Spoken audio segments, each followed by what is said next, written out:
Sa ibang balita, nasa batang mahigit sa 12 milyong pisong halaga ng smuggled agricultural products mula sa China. Bukod sa malaking epekto nito sa agrikultura, posible ring may dala itong sakit. May report si Luisa Erispe. Kahon-kahon ng frozen na manok. Ito ang tumambad sa Bureau of Customs nang buksan ang 2 container van sa Manila International Container Port na dumating mula sa bansang China. Lumalabas na smuggled agricultural products ang mga ito dahil misdeclared ang laman ng van bilang processed food o fish balls. Isa sa mga modus ho doon, nagle-layering. Ibig sabihin, nagdi-declare po ng processed goods, which is under the Food and Drug Administration.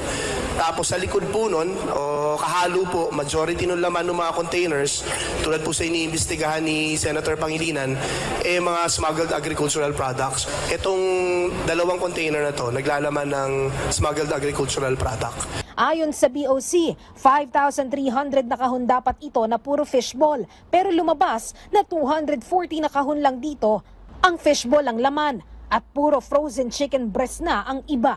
Nagkakahalaga ng higit 12.96 million pesos ang kontrabando.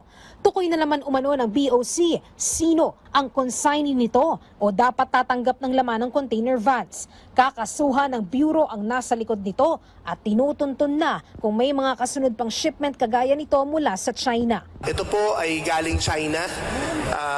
Ang consignee ay Navato Line Consumer Goods Trading. Identified na ho namin yung may-ari at ngayon po ay nagko-conduct na ang aming intelligence group ng investigasyon para ma-identify sino pa yung mga kasabwat dito at kung may iba pang kadugtong na shipment etong mga to. Kasama naman sa nag-inspeksyon ng kontrabando si Senator Kiko Pangilinan, chairperson ng Senate Committee on Agriculture, Food and Agrarian Reform. Para sa kanya, hindi lang dapat imbestigahan kundi tuluyan ng makulong ang sangkot sa agri-smuggling. Dapat anya, sampahan ng kasong agri-economic sabotage ang mga gumagawa ng ganitong modus. 10 taon na yung non-bailable offense ng agri-smuggling sa halagang 10 million pesos, pero bilyon na rin ang nakukumpiskang produktong agrikultura dahil nga smuggled, pero wala pang financier smuggler na nasasampahan at nakakulong sa non-bailable offense. Nais din ipasilip ng senador sa Food and Drug Administration ng mga produkto dahil nakakatakot raw kung mapupuslit ito sa bansa. Paano na lang kung may dala palang sakit ang mga produktong ito na magdudulot pa ng problema sa kalusugan ng makakakonsumo.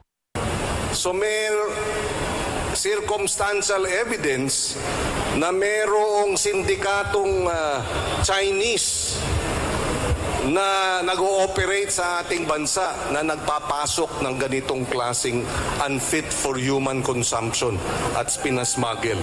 Nakokompromiso ang ating kalusugan, nakokompromiso ang ating livestock. Giit naman ng senador, hindi lang consignee, kundi kahit sino pang sangkot, dapat managot sa naturang modus. Luisa Erispe, para sa Pambansang TV, sa Bagong Pilipinas.